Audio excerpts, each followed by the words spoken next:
Breaking news, we have a trade. Jimmy Butler joining the Golden State Warriors. Finally, the saga, it comes to an end. I'm Trevor Lane. This is the Basketball Bulletin. Hit the subscribe button right now.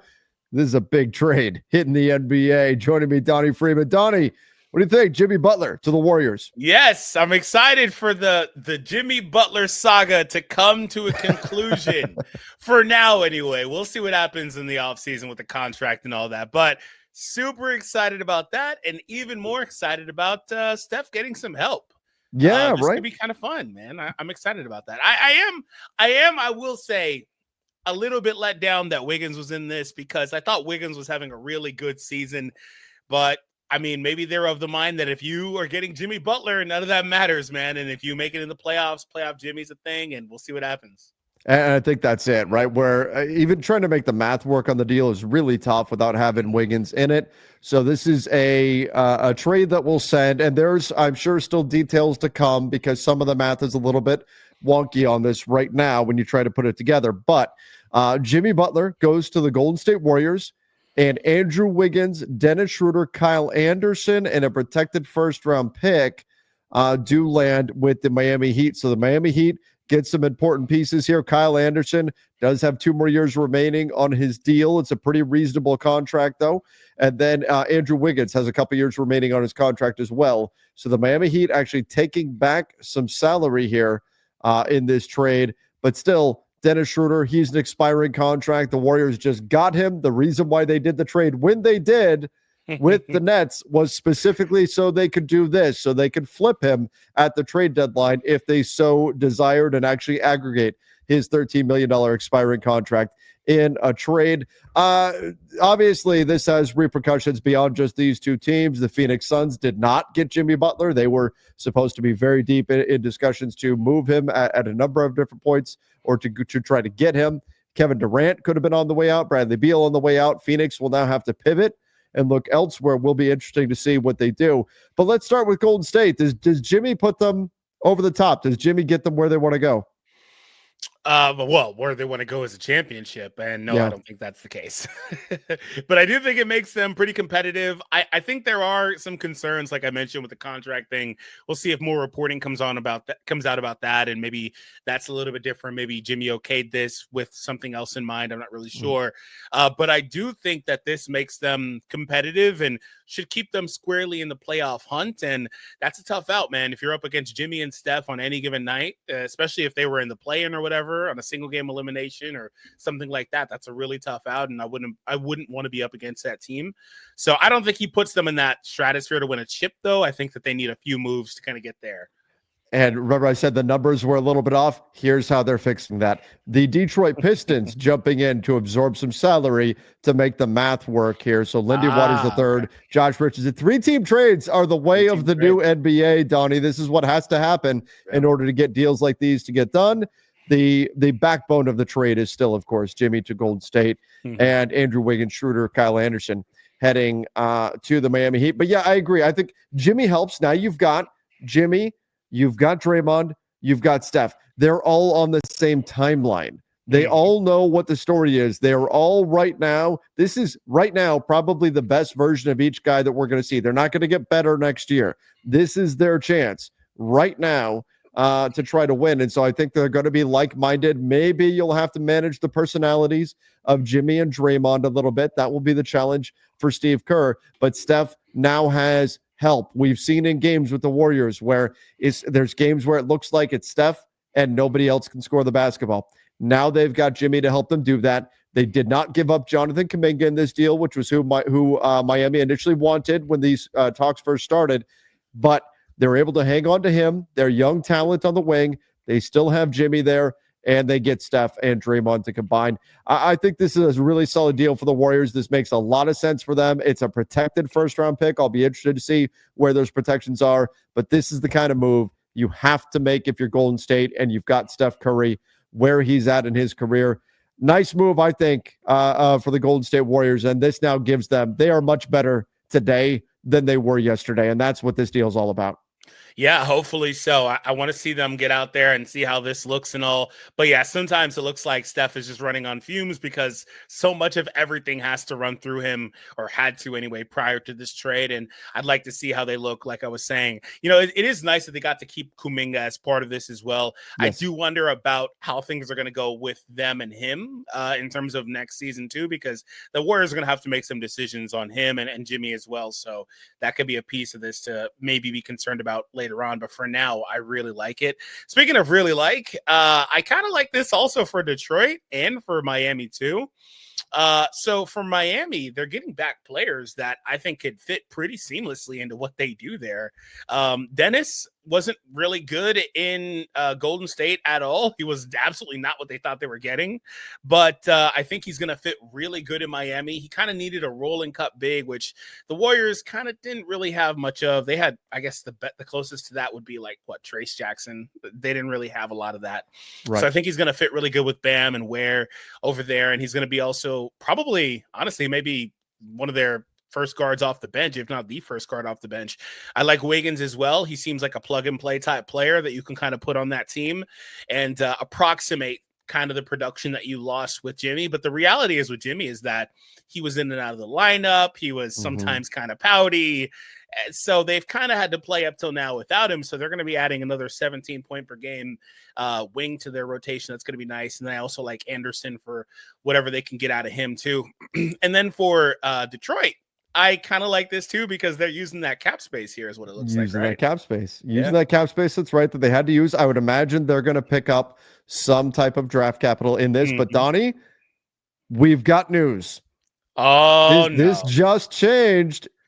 A question already answered. Jimmy Butler has agreed to a new 2-year, $121 million extension with the Warriors through 2026, 2027.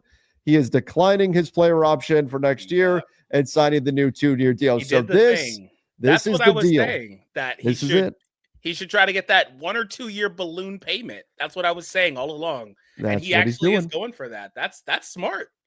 That's what he's doing. The age 38 rule would have come into play otherwise, but now here's Jimmy Butler. This is the deal he thought he was getting from Phoenix. Clearly, Golden State backs against the wall, said, Jimmy, fine, we'll give you this money too. And this is obviously what got Jimmy Butler to say, you know what? Oh, wait. Actually, never mind. I do want to be a Golden State Warrior. Funny how that works, isn't it? Oh, that's too fun. Well, I'm glad that we kind of asked those questions, got a live answer to that. So that's one thing, one less thing that they've got to worry about. And I like that because it gets them probably in line with contracts for the other 2 stars on their team. It does indeed. So taking a quick peek at the Warriors salary cap sheet, Draymond Green has a player option that year. Steph Curry, that's the final year in his contract. Jimmy's contract now aligns. Steph, Butler, and Draymond all on the same timeline here. Contract-wise, now that Jimmy Butler, again, the extension, it's not here in spot track just yet, but he's now under contract 25-26 and 26-27 with the Golden State Warriors. And there we go. I do like this. I like this for the Warriors. You've got to go for it. When you've got Steph Curry at 36 years old, you've got to make these kind of moves. They get it done. The Miami Heat, they get it done, which means the air can finally clear around Miami. They can move on. Andrew Wiggins is a solid player. Of course, you've got a guy in Kyle Anderson, who I like a lot. Slow-mo. These are pieces that, particularly when we look at Slow-mo, that was added to the Golden State Warriors during the summer, and now they're able to turn them around and turn them into something else. And same thing here with Dennis Schroeder. So I think this is a really nice move here for all parties involved. We'll take a look. Obviously, Spot Track and slammed right now with everybody trying to work through this trade. But I do wonder, though, for Miami with these contracts going past 1 year, is that going to be a problem for them in 2026? We'll see. But finally, Miami can move on. The Warriors move on. This is a big get for them. They're going to try to make a push up the standings in the West. And like we said, Detroit using their cap space in a really good way to jump in as a third team here. Any winners, losers in this trade? To be honest, I like it for everyone. Like I said, I don't really love that the Warriors had to include Wiggins. I thought that he was having a good season. Yeah. And that was mostly it. But otherwise, I understand and recognize the upside you could potentially have with Jimmy. And Mhm. I think that was worth the risk. So I like it for them. And speaking of Wiggins, I like adding him to this team. I think he's going to fit perfectly. I also really like Dennis on this team, and I think he's going to fit much better here than he did in Golden State. And Yeah. you'll see him return to more of a normal play style for him. And lastly, for Detroit, I mean, it's kind of whatever, but I like them kind of just getting in here, probably getting an asset. But wait, there's more. Oh my God. But wait, there's more. Every time this is a 5-team trade. 5 teams. Kyle Anderson is not going to Miami. Anderson is instead going to the Toronto Raptors. What is this league? Oh my! Is Bruce Brown and Ingram in this deal? I don't know. Let me see. We're finding out on the fly here. Okay, so how can we stretch this for the next couple minutes? All of the details here. Dennis Schroeder. Oh wait, there's even more. Dennis Schroeder is going to forget Schroeder in Miami. Schroeder's going to Utah. Kyle Anderson goes to Toronto. Oh my God. So Utah, Toronto are all involved as well. PJ Tucker and Wiggins are going to Miami in this 5-team deal. PJ Tucker. So what makes sense there is Miami wanted cap space for 2026. So now what they're getting, while Andrew Wiggins has a player option for that year, and that's not ideal for Miami, PJ Tucker's expiring contract. You're not taking the years remaining on Kyle Anderson's deal, although in the 26-27 season, he's non-guaranteed, so he would still drop off. But they are getting that expiring salary of PJ Tucker going there. So again, just to break it all down, the Warriors get Jimmy Butler, the Heat get Andrew Wiggins, PJ Tucker, and a first-round pick. The Pistons get Lindy Waters, Josh Richardson, and a second for their troubles. The Jazz get Dennis Schroeder. I wonder if they're going to flip him. I bet they will. They can flip him by himself. And the Raptors get Kyle Anderson. Interesting. That's interesting. Well, hey, we've been kind of going over how we like certain players here. Now it's much harder to decipher this. Yeah. And again, there's like what's leaving Toronto in this? Yeah, that's pretty crazy. There's got to be another piece to this coming. So basically Miami gets Andrew Wiggins in a first for Jimmy, and Wiggins can fill that Jimmy role. Mm-hmm. And there's a first round pick there as well. Do you think it's going to be a problem that you said, he has that player option that year that they wanted salary space, but their books look like they're a little bit tied up that year currently if he picks that up? Well, and that's where, I want to talk about this. Andrew Wiggins, his salary going into 26-27. Remember, the Heat's rumored target in 2026 was Luka. Yeah. So if they're taking space, if they're taking up cap space that year, again, it probably wouldn't be the most difficult thing for them to move off that money if they had to. But what are we thinking about? Is this a reaction to the Luka trade and the Heat saying, you know what? He's probably sticking with the Lakers long term. We probably don't have a shot at him. Let's go ahead and we'll absorb Andrew Wiggins going into that year that we wanted to have cap space. Yeah, I do wonder if that's the case. But if that was the case, they maybe would have and should have been more okay with taking on more players, right? As opposed to just Wiggins. You would think. I mean, they want to maintain as much future flexibility as they can, and I do think Wiggins is a solid get for them, especially a team that wants to continue winning. But let's see if there's any update here. No, it's about the same. Okay, Wiggins and PJ Tucker, Miami.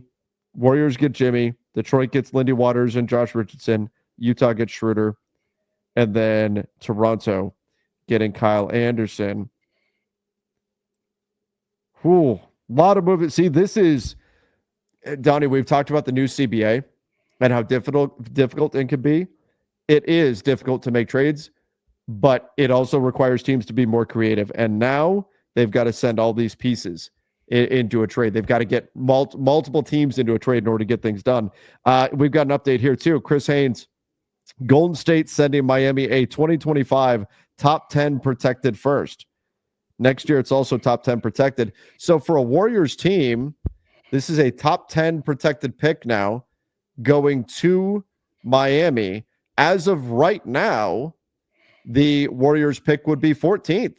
So Miami is getting a pick, considering the Warriors just got better, that is very likely to convey this year and is probably going to wind up somewhere in this 15 to 20 range. So you're getting a pick immediately in a strong draft class that's probably going to be mid-first round. That's probably really good value for them. Yeah, that's not bad to get that in the Jimmy Butler trade, to get that pick, considering how many games Golden State has lost already. They'll be able to get better, but they're not going to suddenly be sending you like the 28th pick or something like that. Yeah. So I guess Pat Riley wasn't only negotiating elsewhere for the rights to three-peat, right? Yeah. I guess he wasn't only doing that. He was working the phones for Jimmy. I'm just, like I was saying in the beginning, I'm excited that this saga is finally over, because one of the things we talked about earlier today was that we were approaching that deadline literally and figuratively with Jimmy, where it's like, is he going to wind up staying here, and what does that look like afterwards? Like, you still have that same financial issue where you guys are not able to reach and see eye to eye, reach an agreement, and you also have to face the situation where you've taken him out and then you're going to try to plug him back into your system. That's just all very weird. So it's good that they were able to kind of find a resolution, and that's the Golden State Warriors. What does this mean for Phoenix now? So for Phoenix, they are now going to have to pivot, and they're going to have to try to find some other options here. Now, maybe we see them decide to focus more on moving Yusuf Nurkic, moving on from him and trying to get something back there. Bradley Beal, it would appear, is staying in Phoenix. If the Miami Heat just made this move, that means that Kevin Durant is probably not going there either. So I think the big three in Phoenix stays: Beal, Booker, Durant. You never know. Another team could call on Durant. I'm sure some will, no question. But right now, it looks like they would stay, and then they would have to use the contract to Yusuf Nurkic and see what they can try to do there. Also, I'll say this: if they can't find another move, this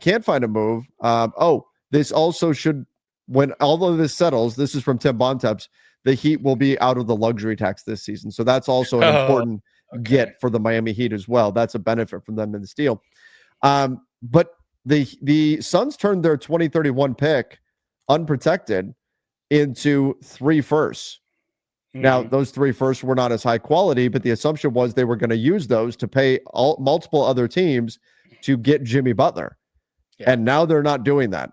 So what do the Phoenix Suns do in the next, less than 24 hours here? Because that was all predicated on setting up another move. That could really come back to haunt them if that unprotected pick in 2031 turns out to be one of the top picks in the draft, which who knows what the Suns are going to look like then. Yeah, I think they're going to still find a way to do something with Nurkic because they kind of need to. I almost feel like he got dealt already. Am I crazy, or was that just a rumor? Nurkic? No, he's not been dealt yet. Okay, I guess that was just a rumor. It probably was like the Valanciunas one or something. There's just been so much noise and smoke and rumors. They're gonna have to find a way to do something with that, and I think that they will. But did they get saved from themselves here with this trade not happening in their favor? Because they were talking about trying to send Jimmy. I wonder, or Jimmy Durant, for KD. I wonder if this deal that we're seeing now is also the remnants of what that could have really been if KD was involved in it too and willing to go to Golden State, because we probably would have saw a 4 or 5 team trade if that was the case, right? Yeah, and that definitely could have happened there. But the word was it was going to be like Butler plus draft capital for Kevin Durant, and so it would restock Phoenix's cupboards a little bit, and with draft capital in order to move him. But again, for Phoenix, this has got to hurt for the Suns, because he was their guy. This was their plan, was to get Jimmy, and now they're going to have to pivot and try to figure something else out. All right, man. 5-team trade. I still think something has got to be leaving Toronto in this deal. I've been trying to see if I can find that, but nothing's happening. So I don't know. Do you think Jimmy will be able to play tomorrow? No, I would assume not. I mean, it takes time to clear, to get all the medicals and stuff done that you need to do. So I would assume that that's not going to happen. Let's see. Unless, I wonder if they do have. It's also possible that the Raptors. Let me take a look at them here. It's possible that they have a trade exception. or something to use to absorb a salary. So let me take a quick peek at that before we jump off here. I love that we were able to react to this on the fly. Yeah, because all the stuff came out. And get something done here. Yeah, we thought it was just a 1-to-1 like trades, not a freaking 5-team trade. I knew it had to be a 3-team at least, but I wasn't expecting a 5-team trade. All right, let's see if the 31-year-old Anderson remains in Toronto. Now talk about Toronto maybe rerouting him to get draft capital back for absorbing his salary. Wow. So will Kyle Anderson even stick? Wow. In Toronto. Interesting. We've got all What kinds of stuff. is Toronto doing with Bruce? I think he's still a player that's probably going to be on the move. Interesting. BI maybe? There was a rumor earlier on BI in Toronto, so could be maybe that's something to watch. Absolutely. All right. Well, a lot of moving parts here. I think stuff still somewhat developing here, but a lot going on. Jimmy Butler, though, landing with Golden State. Big 5-team trade. Man, Donnie, this trade's even bigger than we thought when we first jumped on here. I love it. It's crazy. I thought 1 or 2 or 3, that's it, but freaking 5 teams, that's insane. We don't see those very often. So I'll say it every time I get the chance, man. Whoever was saying this is a boring deadline. Nope. Oh, man. Not boring at all. Not boring at all. All right, everybody, make sure you do subscribe right here to the Basketball Bulletin. Turn on those notifications as well. We'll see where the night takes us here. Trade deadline coming up noon Pacific time tomorrow, and obviously moves already getting done. Make sure you subscribe. See ya, and stay safe.